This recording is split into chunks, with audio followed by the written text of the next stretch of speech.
தான் Mister Gold. தரத்திலையும் அளவுலயும் நோ காம்ப்ரமைஸ். மிஸ்டர் கோல்ட் 100% கடல் எண்ணெய். GT Holidays. GT Holidays, South India's #1 travel brand.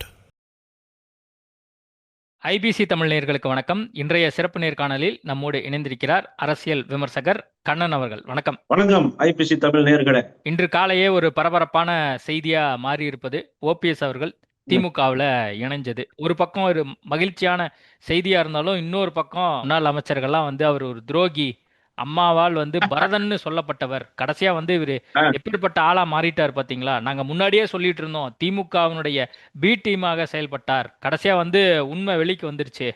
இவர் யாருக்காக வேலை பார்த்தார், அதிமுகவை அழிப்பதற்காகவே வேலை பார்த்தார் அப்படிங்கறதெல்லாம் வெளியே வந்துருச்சு அப்படிங்கிற மாதிரியான விமர்சனங்களை சிவி சண்முகம், கேபி முனுசாமி போன்றவர்கள் கருத்துகள் வச்சிருக்கிறாங்க. அது மட்டும் இல்லாம அதிமுகவினுடைய ஐடி விங் கடுமையான விமர்சனங்களை ஓபிஎஸ் மேல வச்சிருக்கு. முனுசாமிக்கு இன்னைக்கு தான் இவர் பரதன்னு புரியுதா? இதற்கு முன்னாடி புரட்சி தலைவி அம்மா அவர்களாலேயே அங்கீகரிக்கப்பட்ட நம்பிக்கைக்குரிய நாயகனா இருக்கும்போது தெரியலையா?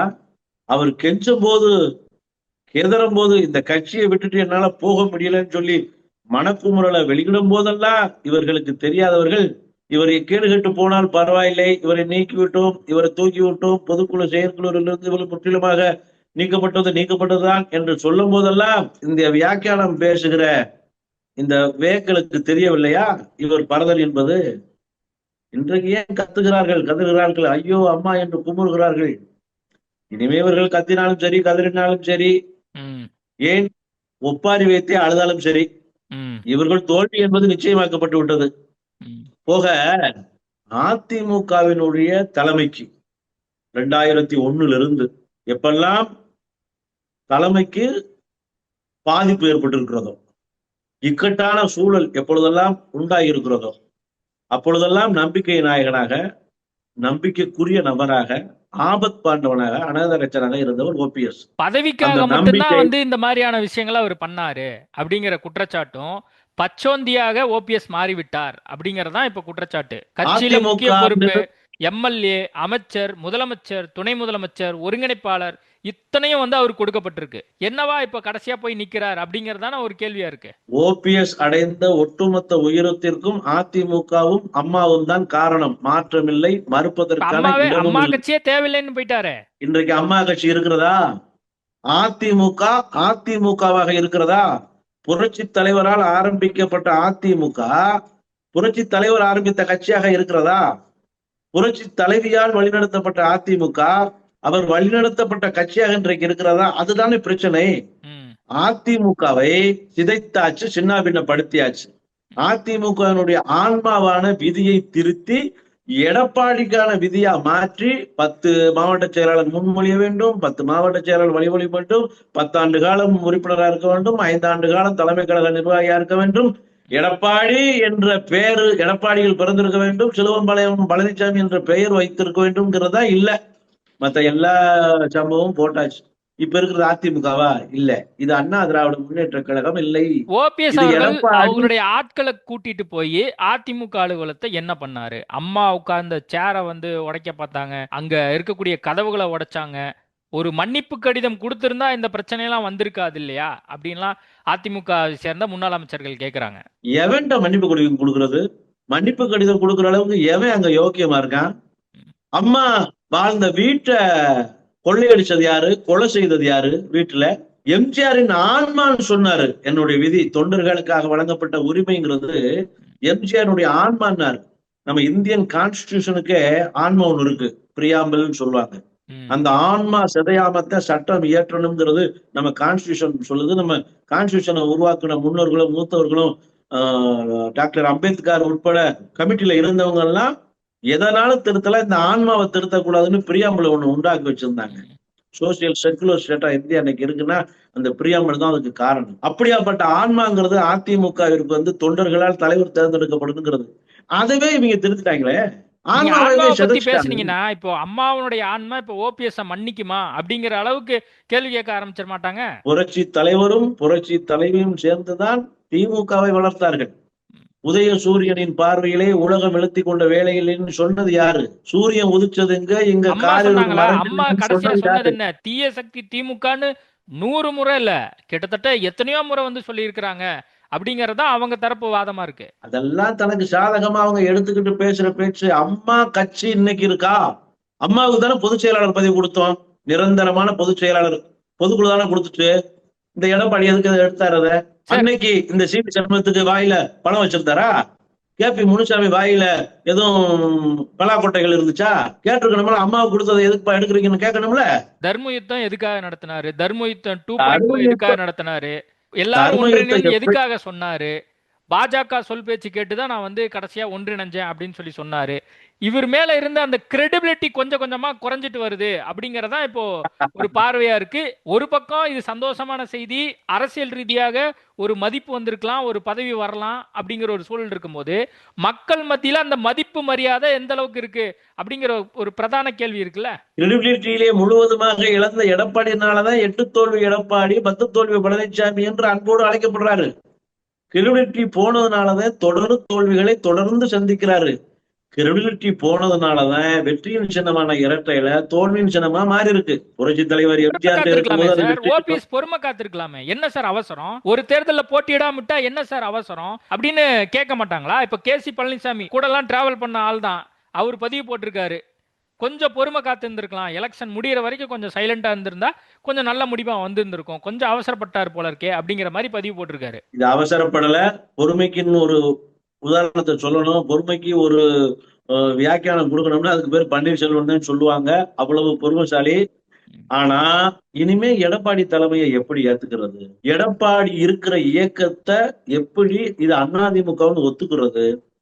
அண்ணா பெயர்ல, அண்ணா கொள்கையில, அண்ணா இசத்தை மையமாக கொண்டு ஆரம்பிக்கப்பட்ட அண்ணா திராவிட முன்னேற்ற கழகம் இன்னைக்கு எடப்பாடி ஈசன்கிற திருட்டு ஈசத்தை முன்மொழிஞ்சு பயணிக்க தொடங்கும் போது அண்ணா ஈசத்தை மையமாக கொண்டு அதிமுக இன்னைக்கு இல்லையே.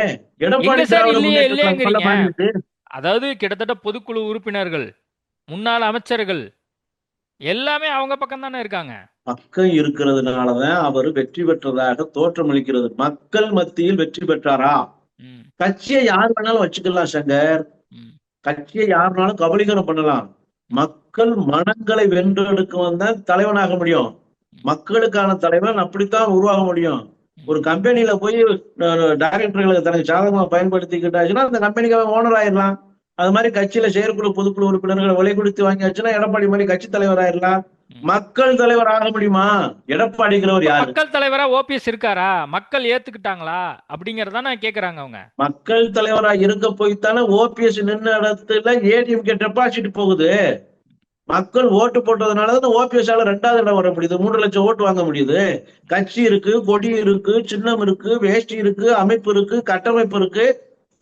வெற்றி இல்லையே, தொடரும் தோல்விதான பழனிசாமிக்கு. சார் பழனிசாமி வந்து இப்படி நடந்து கொண்டார் சார். நான் என்ன கேட்கிறேன், ஓபிஎஸ்னுடைய அந்த ஸ்டாச்சோக்கு அவர் வந்து அதிமுகவை விட்டு திமுக போவது எந்த அளவுக்கு இந்த விஷயத்தை வந்து எல்லாரும் பார்ப்பாங்கங்கிறது தான் கேள்வி. கரெக்ட், இது நியாயமான கேள்வி. திமுகவின் எதிர்ப்பிலேயே பழக்கப்பட்ட அதிமுக இன்றைக்கு திமுகவுடனே போய் இணைந்து கொள்வது அப்படின்னா எப்படி பார்க்க முடியுங்கிறது இது ஒரு நியாயமான கேள்வி. எல்லாத்துக்கும் விளக்கம் சொல்ல வேண்டிய கேள்வி. 1979 புரட்சி தலைவர் எம்ஜிஆர் அதிமுகவை திமுகவுடன் இணைக்க வேண்டும் என்று விரும்பினார். இந்த பேச்சுவார்த்தை ஐயா பிஜு பட்நாயக் அவர்கள் தலைமையில நடந்துச்சு.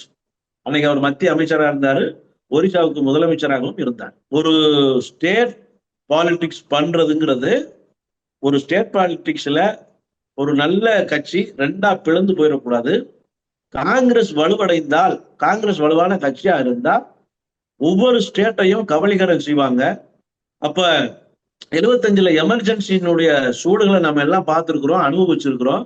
இந்த எமர்ஜென்சியால ஏற்பட்ட பாதிப்புங்கிறது ஒரு தனிப்பெரும் கட்சியை தேசிய அளவில் வளர விடக்கூடாது.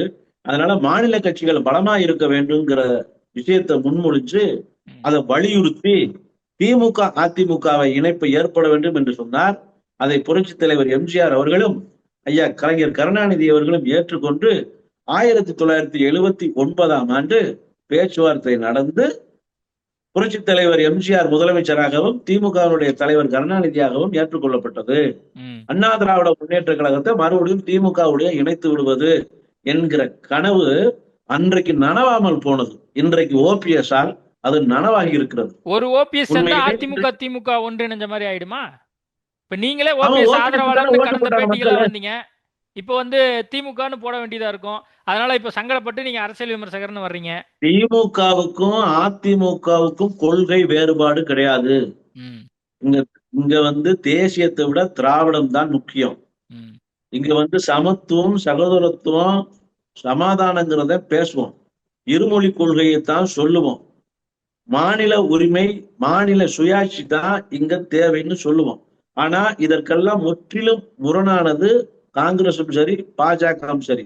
ஆனால் காங்கிரஸ் செய்த அக்கிரமம், அராஜகத்தை விட இன்றைக்கு பாஜக மிகப்பெரிய அட்டுழியத்தையும் அராஜகத்தையும், அன்றைக்கு காங்கிரஸ் ஆட்சியைத்தான் கலைத்தார்கள், இன்றைக்கு பாஜக கட்சியவே கலைக்கிறார்கள். எந்த கட்சியே கட்சியுடன் கூட்டணி கலைக்கல. வைப்பதோ ஓபிஎஸ் மூலியமா ஏதோ ஒரு திட்டம் வச்சிருந்தாங்க. அது கடைசியா வந்து எடுபடாம போயிடுச்சு அப்படிங்கிற பார்வையை தான் முன்வைக்கிறாங்க. இப்ப கடைசியா வந்து பாஜக அதிமுகவை அழிக்க பார்ப்பதாக ஒரு செய்தி இருந்துச்சு. அதை ஓபிஎஸ் மூலமாக அவங்க ட்ரை பண்ணாங்க. அது நடக்காம போயிடுச்சு. இப்ப கடைசியா திமுக பக்கம் போய் அதிமுகவை ஓபிஎஸ் அவர்கள் அழிக்க பார்க்கிறார். இப்படிதான பார்வை வரும்.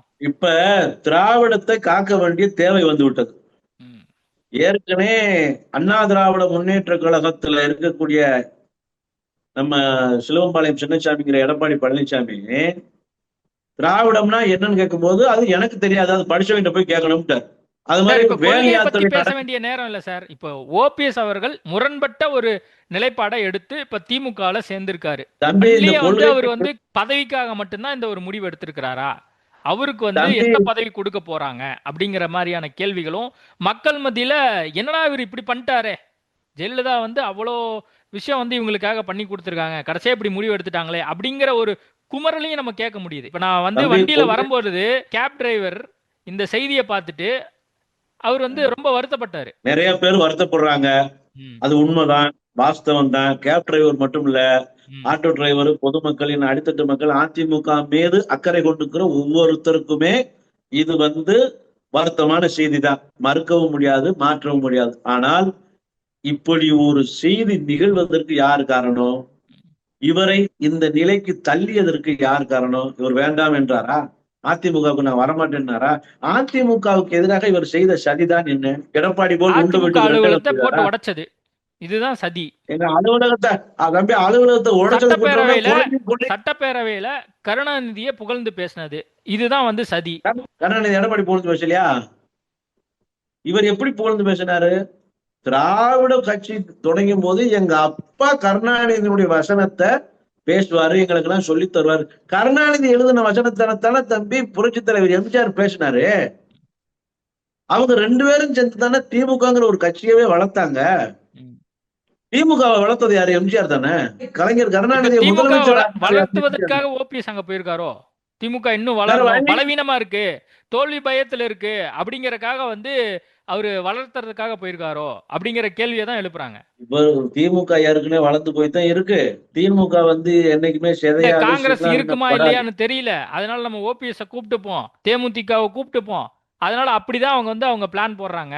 அதுல வந்து ஓபிஎஸ் மாட்டிக்கிட்டாரு அப்படின்னா அதிமுக தரப்பினர் சொல்றாங்க. அதுதானே ஒரு தலைமைக்கு அழகு. ஒரு தலைமை என்பது என்ன? எனக்கு எங்கெல்லாம் ஆதரவு இருக்கிறதோ, ம், எனக்கு எங்கெல்லாம் சாதகமான சூழல் ஏற்படுகிறதோ, எனக்கு எதெல்லாம் தேவையா இருக்கிறதோ, ம். எதிரியை கூட நண்பனாக்குவன் தானே தலைவன். நீ பங்காளியவே பகையாளி ஆக்குறிய.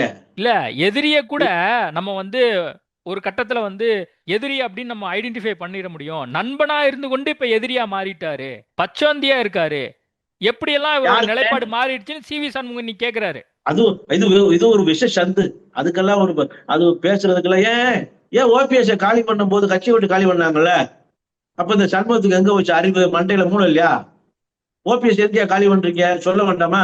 கட்சி வீட்டுக்கு எதுக்கு காலி பண்ணணும்? அவரு ஒரு மூத்த ஒரு சீனியரு, அவர் ஒரு பரதன், அம்மாவால் அடையாளம் காட்டப்பட்டவர். இந்த சண்முகத்துக்கு வாயில என்ன இருந்துச்சு? வாழைப்பழமா இருந்துச்சு. சரி, அவர் பேசல, கேட்கணும்ல. மற்ற முன்னாள் அமைச்சர்கள்லாம் ஏன் பேசல? ஏன் ஆதரவு நிலைப்பாடு கொடுக்கல? ஏன் கொடுக்கல?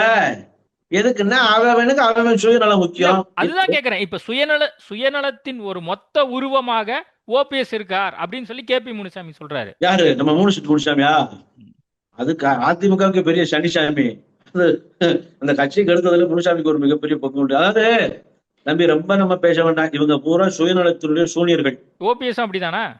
இவங்க கூட இருக்கக்கூடாது, இவங்க கூட இணையக்கூடாதுங்கிறதால இப்படி ஒரு முடிவு எடுக்கிறோம். நானு இந்த கதை படிக்கும்போது, பாரதியார் கவிதையை படிக்கும்போது, நெஞ்சு பொறுக்குதில்லையே இந்த நிலைகட்ட மனிதரை நினைத்து விட்டால்னு ஒரு கவிதை எழுதியிருப்பார். இந்த நிலைகட்ட மனிதர் யாருங்கிறது எனக்கு பொருள் தெரியாம இருந்துச்சு ரொம்ப நாளாவே. இந்த நிலைகட்ட மனிதர்னா யாரு, அதுக்கு என்ன அப்ரிவியேஷன் கிடைக்கும் அப்படிங்கும் போது இப்போ தெரிஞ்சு. இந்த அம்மா சசிகலா இப்ப கமிதியில பேசினாங்கல்ல, நான் தான் என் காலில் பதவிக்காக 4 கால்களில் தவழ்வது, ஊர்வது, பதவியை தக்க வச்சுக்கிற 4 கார்களில் பயணிப்பதுங்கிறது ஏற்கனவே நம்ம முதலமைச்சர், துணை முதலமைச்சர் உதயநிதி ஸ்டாலின் சொல்லியிருக்கிறாரு.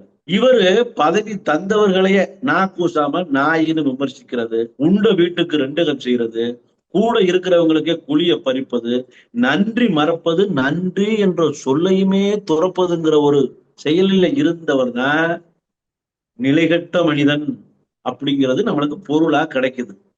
துரோகமே பிறப்பாய், துரோகமே வளர்ப்பாய், துரோகமே தனது வாழ்நாள் தொழிலாக செய்யற ஒருத்தரை தலைவனா எப்படி ஏத்துக்கிறது? அந்த அம்மா என்ன செஞ்சாங்க? இவருக்கு கொடுத்த அந்தஸ்து என்ன? எடப்பாடிக்கு கொடுத்த அந்தஸ்து என்ன? பேர், புகழ், கௌரவம், அந்தஸ்து, சமூகத்தின் உயரிய பதவி, உயரிய இடம், கிடைக்காத இடம்.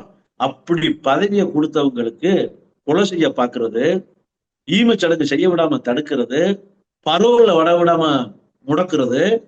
எட்டப்பன் கூட நம்ம வீரபாண்டிய கட்டபொம்மனுக்கு தான் கெடுதல் பண்ண காட்டி கொடுத்தான்னு சொல்லுவாங்க. காட்டி கொடுத்த ஒரு சார்ஜ் தான் எட்டப்பன் மேல, ஆனா துரோகி பட்டம் வாங்கினாரு. அதே மாதிரி யூதாஸ் இயேசுநாதரை காட்டி கொடுத்தாரு.